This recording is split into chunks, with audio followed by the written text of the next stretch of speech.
The Leadership in Law podcast is powered by Law Marketing Zone. Transform your firm's digital presence with expert marketing solutions tailored exclusively for attorneys at lawmarketingzone.com. Welcome to the Leadership in Law podcast with host Marilyn Jenkins. Cut through the noise, get actionable insights and inspiring stories delivered straight to your ears. Your ultimate podcast for navigating the ever-changing world of law firm ownership. In each episode, we dive deep into the critical topics that matter most to you, from unlocking explosive growth to building a thriving team. We connect you with successful firm leaders and industry experts who share their proven strategies and hard-won wisdom. So, whether you're a seasoned leader or just starting your journey as a law firm owner, the Leadership in Law podcast is here to equip you with the knowledge and tools you need to build a successful and fulfilling legal practice.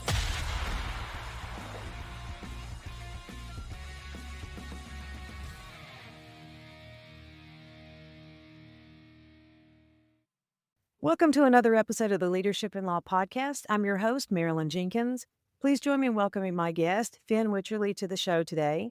Finn is the founder of Supersize Media, BBC commentator, and one of the world's leading voices in personal branding and social media authority for professionals. Finn is trusted by Meta, Vodafone, Google, and even 10 Downing Street, and she's known for one big mission, turning hidden geniuses into headline makers. She helps lawyers, financial professionals, and experts who are brilliant at their craft but invisible online.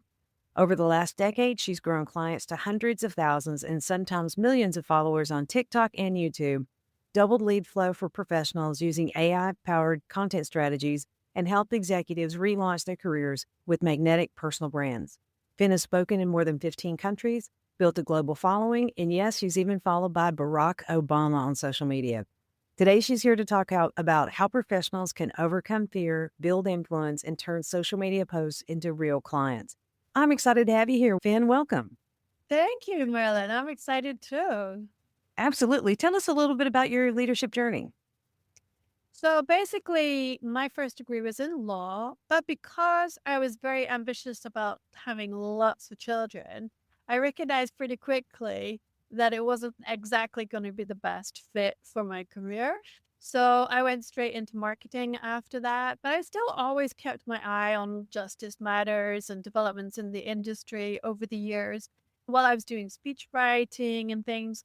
And then finally did a lot of journalism. And then finally, when social media came around, I was like, oh my God, this is it. This is the game changer for so many small businesses. And originally, when social media was just started, nobody was thinking about it as a marketing tool. But because I was jumping into it going, oh my God, President Obama has just been elected because of his marketing, because he was very direct about social media and how he was using each channel. And that's obviously why he started following me, and a whole bunch of big politicians and presidents and brands were following me as a result. And then, of course, a whole bunch of clients came on, and I was like, wow, this is crazy. Yes, that's how the marketing journey started. And then eventually, just because everybody is now a social media specialist, guru, there's no barriers to entry. Everybody and their dog can now be a social media influencer and manager. I decided to actually go back and specialize in that space where I already was super comfortable with law firms and professional services. I love that. Yeah. And you do workshops and stuff as well, don't you? Yeah, so we have two kind of main packages. We've got the agency side where we take all of the pain away. We help you with the content, the ads, the funnel, the emails, the nurturing, everything like that. So we're like the outsourced marketing department for lots of small to medium-sized businesses and law firms. And then on the other hand, if they don't necessarily have that kind of budget for us to be able to take all that off their shoulders, then we can coach them and train them and make sure that they're optimizing all of the charismatic characters that they've got hidden behind the marketing department. Yeah. Fantastic. So being that you work with professionals that are brilliant, but they're invisible online, why do you think so many lawyers and experts struggle to show up on social media? It's just not in the DNA. Speaking online is a very daunting experience. And I don't think anybody should really overestimate how difficult that can be, speaking into the void. You know what I mean? It's like the most brutal thing. I think in terms of the biggest fears in life, death and illness and public speaking, I think social media speaking is also going to be up there as well, because it's very difficult to actually bring big, strong energy when you don't know how to do that. Do you know what I mean? So we have a way to make sure that they're able to turn up very excited, very enthusiastic, and able to really hone their message in a way that is very captivating online. Whereas if they just are left to do it in their own space, it's just going to be awful. And of course, it's not in their comfort zone. They're far too busy for that nonsense. And the risk of damaging their reputation is definitely too painful for them to actually breach that frontier. That's true. On top of the fear and everything, it's the fear of, oh my God, will this be taken as an opinion piece? And it's not what that's meant to be. There's a lot of things like that. How do you help people, what do you feel is behind the fear other than maybe some possible embarrassment or something? But how do you help people move past that? So the really powerful way to get through it is to make sure you're answering all the questions that people are always asking. So rather than be generic about, we help everybody who's got a question type thing, you're just going straight into what it is your target client audience are always asking. So if you're an employment lawyer, for example, you need to start talking about the HR department is not your friend. If they try to ask you to do this, you need to make sure you do boom so that you don't get in trouble next time, et cetera, et cetera. So you're actually coming across as a best friend giving advice, because it's a very relaxed type of platform as well. So if you come in there being too squeaky clean billboardy, it's just going to be the wrong vibe as well in there. So having that value that people can look at that and go, oh, that's really interesting. Now I know what to do if ICE is knocking at my door and I've got my family member who's got a bit of a situation going, but I know exactly what to do now. I feel better. I'm maybe not going to share that information, but I'm going to pass that information through my WhatsApp groups to a whole bunch of people that I know are going to need that information. And because of the fact that person is putting that information out there, now that person is regarded as a very trustworthy individual. So therefore, you can't break that trust. Once you've built that trust, once you've actually come out from behind your office, behind the marketing department, behind the business brand, and actually got in front of their face and said, listen, this is how you need to protect yourself if you're in this situation type thing. Mm-hmm. And then instantly, people are definitely going to warm to you and appreciate you and share that information and even become part of your marketing department because they're sharing that information with people. And that really is the key for social media. If people are just scrolling past, that post is literally dying on the vine. So the only way you can make sure that post actually goes viral, gets seen, gets recommended in the algorithm is if people are sharing it and saving it. That's the only way. I love that. So you're talking like the FAQ kind of thing, these know and trust videos. Exactly. Yeah. Going really deep into the biggest pains and desires of your clients. If you're a divorce lawyer, here's the 3 things you need to think about before going into the meeting with the opposition. This is how you need to shape this conversation, 5 steps, all of those things. And people are going to really appreciate the, objectively speaking, value that you're putting into the newsfeed. Love that. Yeah, I absolutely agree. So what do you think is one of the biggest mistakes that professionals make when they're trying to build a personal brand? Ooh, that's a great question. So I would say that they don't know where to start, first of all. Well, which platform are we going to go on? Are we going to do video based? Are we going to spend most of our time on LinkedIn? Because obviously a lot of lawyers just want to hang out on LinkedIn. But literally, if you are trying to get in front of, if you're an employment lawyer, if you're immigration, if you're family, if you're real estate, you need to be on these other platforms because that's where the vast majority of your target audience is. So True. Even making decisions about which platforms you need to go on, that has to be strategically thought through so that you're not wasting your time and energy on platforms where people like to lurk or look for jobs or whatever. It's not necessarily going to give you those great leads that you need. So having a more strategic approach to it, and then also not putting all of your time and energy into it. So what we do with our clients is we spend like an hour and a half once a month. We interview them in a very structured way. We've already prepared them. They know how to make sure that they're properly mic'd up, the lighting looks great. We've got that podcast environment. They're leaning into the camera and stuff like that. And then we just take an hour and a half worth of content from them.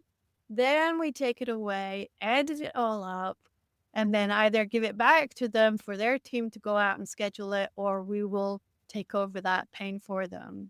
I love that. So batching content to make it easy on the client. And they only have to spend an hour and a half per month on the That's marketing. easy. Yeah, do you know what I mean? And because of the fact you've got so much content to play with, you can turn it into YouTube, you can turn it into TikTok, you can turn it into LinkedIn, email, newsletter, everything. So all of it is taken off their hands. It's a beautiful strategy, even if I do say so myself. It's very good. You just can't overstate the simplicity of batching content. But if you feel like it, change your shirt a couple of times so it looks like you did it multiple times.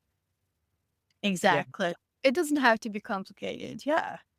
Very cool. And all right, so they decided, okay, I'm going to do this. So what would be the first step beyond calling you?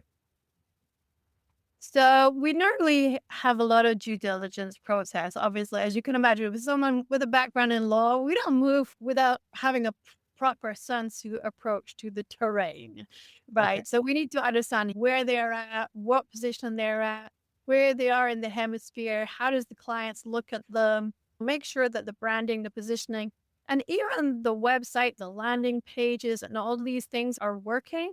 Because often the websites can be so janky, as we say in Scotland, or clunky or whatever, that is like, even if we gave you 1,000 leads on going to that website, they're just going to be like buffering and buffering. It's just going to be horrible. So we'll do a full analysis of, do you have yourself set up on the right platforms? Are you set up in the right way? Are you optimized for the right keywords? Have you got a charismatic kind of emotional appeal? Because people don't buy any product or service based on facts. You know what I mean? They buy based on emotions, and then they use the facts to justify their things. Think about how you buy a car, or even how you buy salt. There's an emotional aspect that happens there. So we have to make sure that the positioning is rock solid, first of all. And then after that, it's time to start really putting out that phenomenal content that then allows us to build a real cult community around them that is actually going to be part of their marketing team. I love that. And I think it's important to reiterate the fact of checking your website to make sure it works, not just the speed, but have you checked your form on your website recently to make sure when you hit submit, it submits? Like even some chat widgets. I've known people that they test their chat widget and it's 3 or 4 hours before the text message actually reaches them. No one knows where it goes. Why would something not be instantaneous? It's a chat widget. And the thing is, so this is such an important point, because so many websites are just locked in to so much tech that some web designer is so precious about that nobody's allowed in there. Nobody's allowed to do anything. And if, as the marketers, try and fight with them about what we need, we've got months of grief ahead of us, basically. Yeah. What we tend to do is not even convert them on the website. So we will set up the whole appointment system so that it's a very smooth and simple process. We're not having to have those kind of territorial fights with the web designers, tech guys. Do you know what I mean? Yeah. And like, even if we're sending the clients to our landing pages and our questionnaires, because we don't want to, there's a whole bunch of people that are going to sign up for free consultations. We don't want the tire kickers. We want to make sure that they're actually genuinely interested in turning up. You don't want to have a whole day of appointments and then nobody actually turns up, because you know what free appointments are like.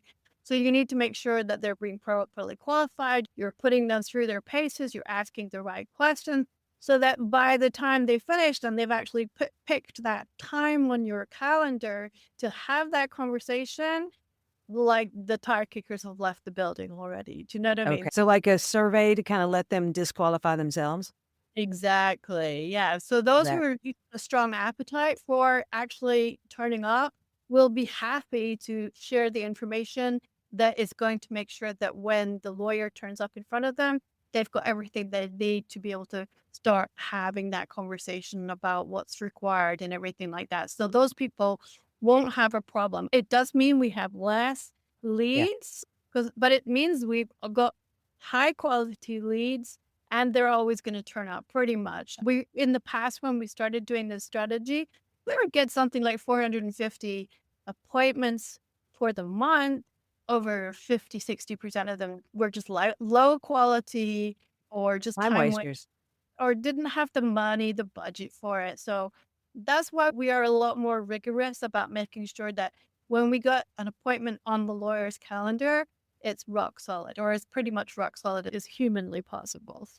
I love that. Yeah, absolutely. It makes a lot of difference. You don't want to waste your professional's time either. Agreed.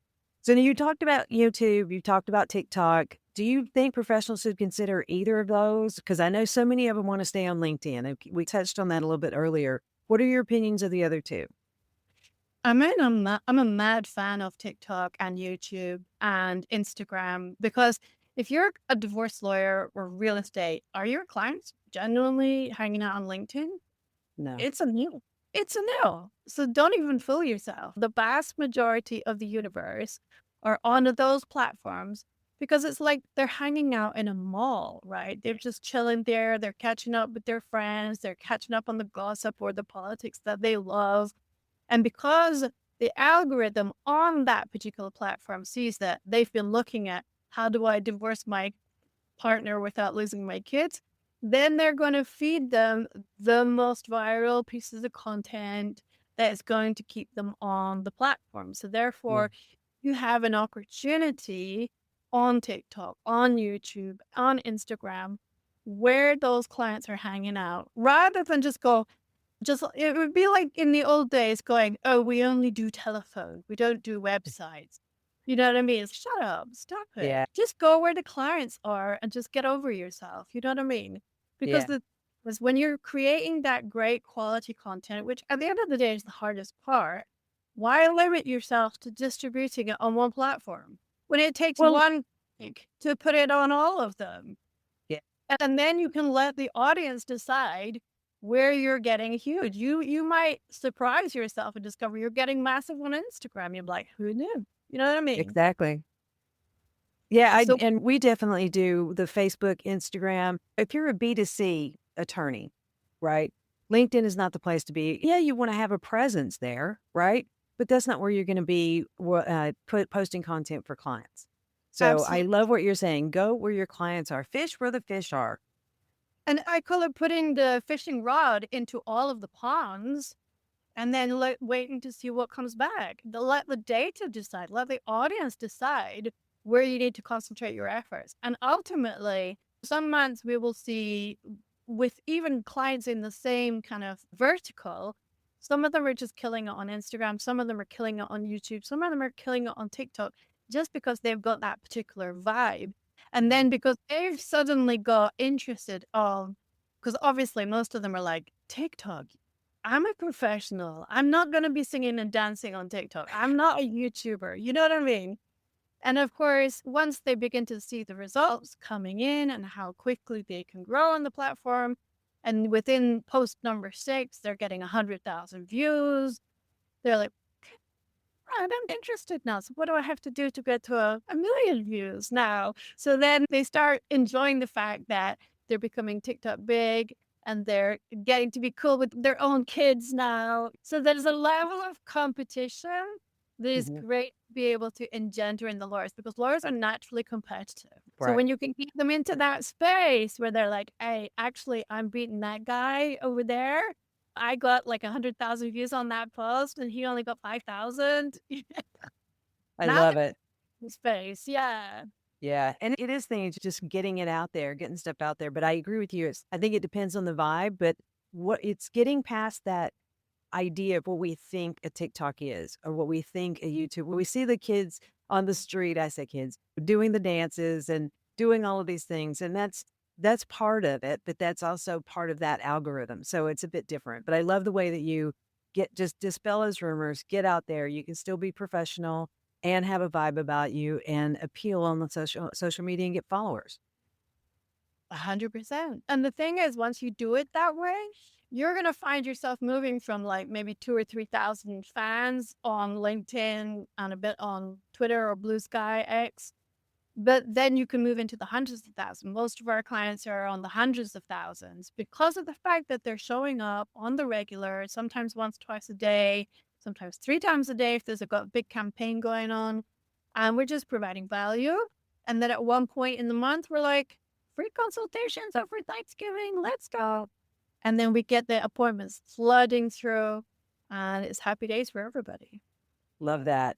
Now, how do you turn a social media post? Do you have a specific formula or something that would turn a post into actual paying clients, not just followers or impressions?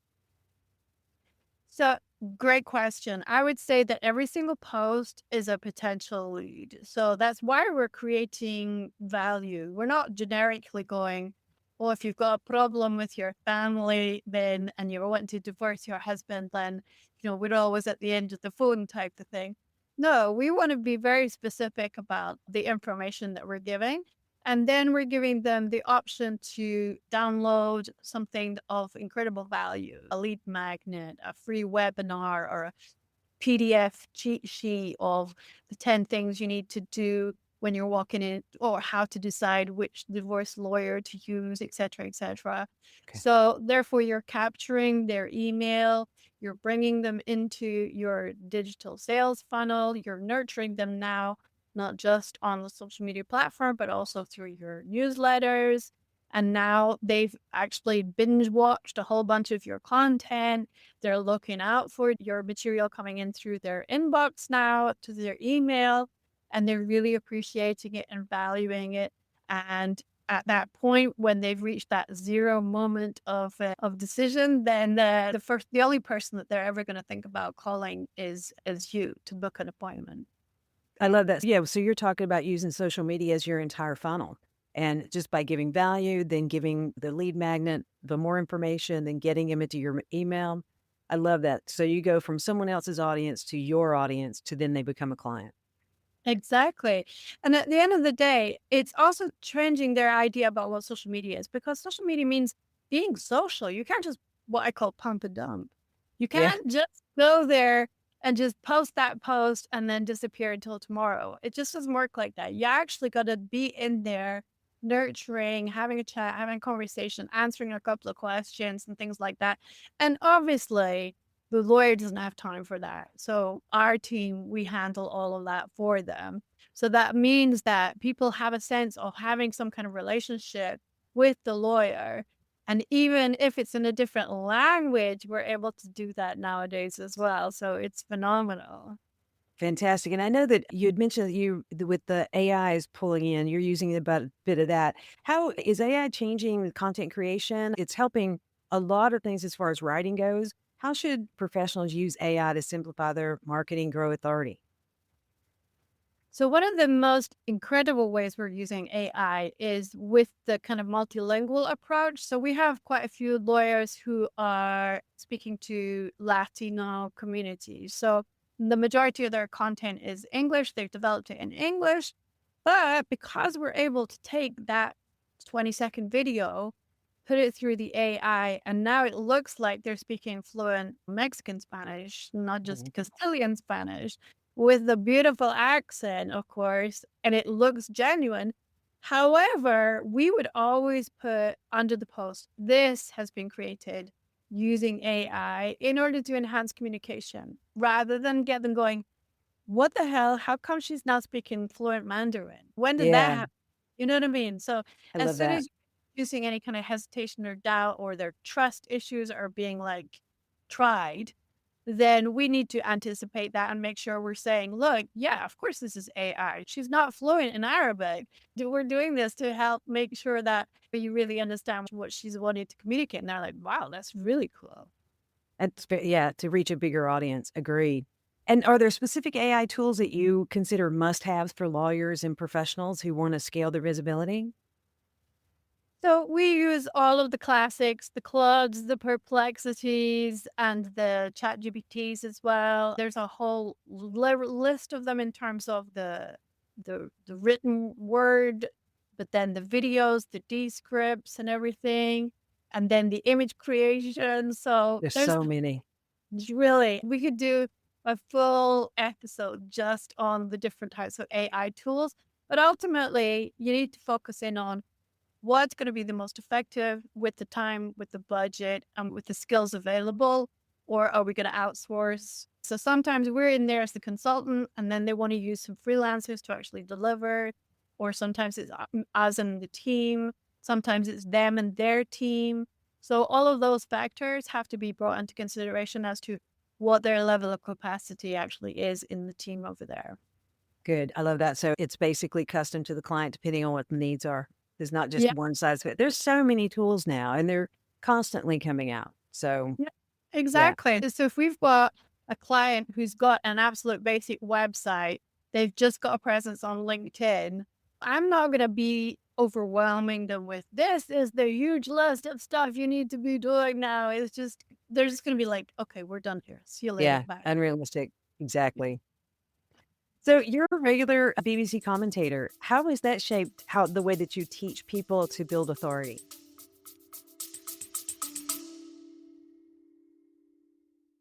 Hey, lawyers, are you losing cases to firms online that aren't even better attorneys than you? They're just better at marketing.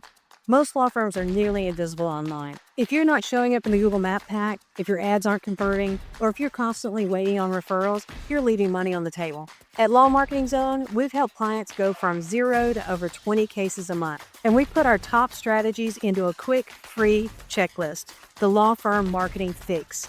10 ways to stop losing clients online. Download it right now for free. You'll discover the biggest mistakes most firms are making and how to fix them fast. Then, if you're ready, book a free strategy call and we'll walk through the gaps in your current marketing. Don't wait for referrals. Start attracting your ideal clients today. Click to get the checklist now.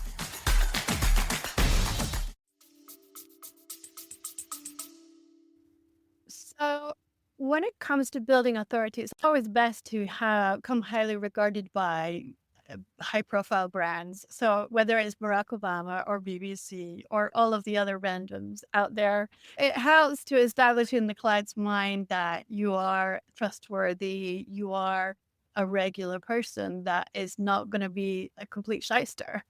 Yeah. As they. Therefore, having all of the awards, having all the recommendations and the referrals and everything is only going to just make sure that you're standing out from all of the other people going, Yeah, really? it's amazing. So can you share a success story of someone who's transformed their career or their business or visibility using your services? Yeah, so we have an immigration lawyer in particular. She's based in Utah and California. And we have been working with her for quite some time now. And we just finished a Thanksgiving campaign. She needed to do it early because she was going to be going away. We were able to deliver 65 appointments for her in her calendar so that when she goes back to work on Monday, they're all booked out there for the whole of that week. And all Wow. she has to do is turn up. Each one is about 30 minutes, 20 to 30 minutes, where she's going through what is the problem, what's the situation, what's the background, and then she's giving them advice on what they can do themselves, what kind of payment plans are available, all that type of thing.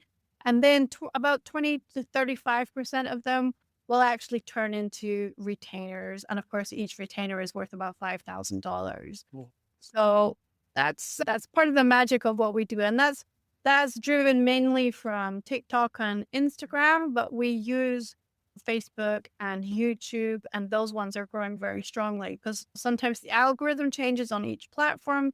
So you need to make sure that you've spread your assets and your portfolio is being spread across all the social media platforms, just in case one account doesn't get hacked or one goes bankrupt. You can't build your business on one platform and hope that hope is never going to be a great strategy anyway. So, True. Very yeah, true. always like make sure you're really growing on all of the platforms as much as possible. Yeah, great point. Great point. So if a listener wants to make real progress, say in the next 30 days, what is the simplest, highest impact action that they can take? I would say that they need to commit to daily content. That's a no-brainer. That daily content is the only thing that's going to move the needle of trust. Just think about if you're going to be deciding which divorce lawyer you want to choose. You're going to have a look around all the different ones. They're all just names at the beginning. You don't trust them. You don't like them. That's the default position.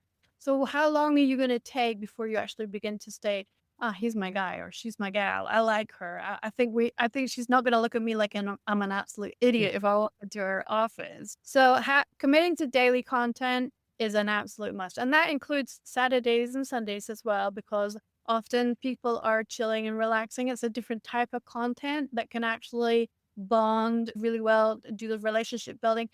And again, it doesn't have to be hard sell. It doesn't have to be what we call bottom of the funnel content. It can be top of the funnel content, which is much more generalistic, what's happening in the city at the moment, what's happening behind the scenes in the office. Whimsical, lighthearted stuff can work just as well as, listen, let me give you the FAQs on what's happening in your life right now.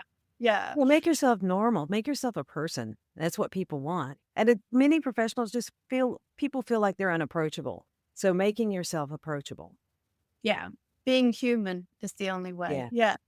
And ultimately, it means that the algorithm also begins to go, oh, okay, they're not the one-hit wonder going, I've put masses of resource into one post. I paid that video guy $5,000 for one video, and it's gone nowhere and it did nothing. We put a fortune on ads and everything, and it did nothing. Social media is garbage, obviously. Yeah. So the algorithms are there to weed out the crap. You know what I mean? The algorithms are there because they know so many people are putting rubbish into the newsfeed.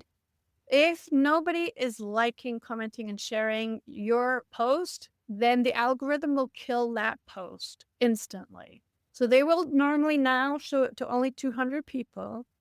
And if nobody has actually stopped, clicked on see more, or checked out what was happening, watched 10, 15 seconds of that video or whatever, if everybody has just scrolled on by, then the algorithm is like, that's causing harm in the newsfeed. And we don't want businesses coming in going, pick me in the newsfeed, because everyone's going to be like, oh my God, I hate that platform. It's full of ads. Yeah. Whereas if you actually have put something into the newsfeed, which people are going, wow, that's really interesting. Oh, wow, I didn't know that. Doing what the BBC calls the informational, educational, entertaining approach, and you're not giving it that hard sell thing. You're actually giving them, oh, that's interesting now. I didn't know that. I'm going to pass that to my brother-in-law. He needs to hear that right now. I love that. Yeah. That's the algorithm's going to work in your favor when you could start looking at it like that. So that only happens when you're committing to daily. And of course, that's a hard commitment, but I would say just start on the 1st of December or the 1st of January, or maybe the 3rd of January, but commit to it and you'll be surprised what happens within 30 days. I agree. I think you can try anything for 30 days and if you can do it yourself, yeah, absolutely. Bring you in, get a strategy behind it. Absolutely. This has been really great. This has been entertaining and interesting. I know that our listeners may want to reach out to you and connect with you. Where would be the best place to do that? So I'm pretty big on all the platforms, but you can get me on LinkedIn, Finn Wycherley, or you can find my website, Supersize Media. I work often in America. I'm in Chicago 2 or 3 times a year, in Edinburgh, Scotland, the rest of the year, and sometimes in Italy and places like that as well. So I love to be able to travel around and see the clients, even though we work remotely for everything. But yeah, you can catch me online. Fantastic. And we'll have all of the links to your social media and your website in the show notes. So thank you so much for your time today. This has been a lovely conversation. I really appreciate you being here. Thank you, Marilyn. It's been so fun. What great questions. You know your stuff as well. I can tell just by the questions. Thank you. Thank you. Thanks for joining me today for this episode. As we wrap up, I'd love for you to do 2 things. First, subscribe to this podcast so you don't miss an episode. And if you find value here, I'd love it if you would rate it and review it. That really does make a difference in helping other people to discover this podcast. Second, you can connect with me on LinkedIn to keep up with what I'm currently learning and thinking about. And if you're ready to take the next step with a digital strategist to help you grow your law firm, I'd be honored to help you. Just go to lawmarketingzone.com to book a call with me. Stay tuned for our next episode next week. Until then, as always, thanks for listening to Leadership in Law Podcast, and be sure to subscribe wherever you listen to podcasts so you don't miss the next episode. Thanks for joining us on another episode of the Leadership in Law Podcast. Remember, you're not alone on this journey. There's a whole community of law firm owners out there facing similar challenges and striving for the same success. Head over to our website at lawmarketingzone.com. From there, connect with other listeners, access valuable resources, and stay up to date on the latest episodes. Don't forget to subscribe and leave us a review on your favorite podcast platform. Until next time, keep leading with vision and keep growing your firm.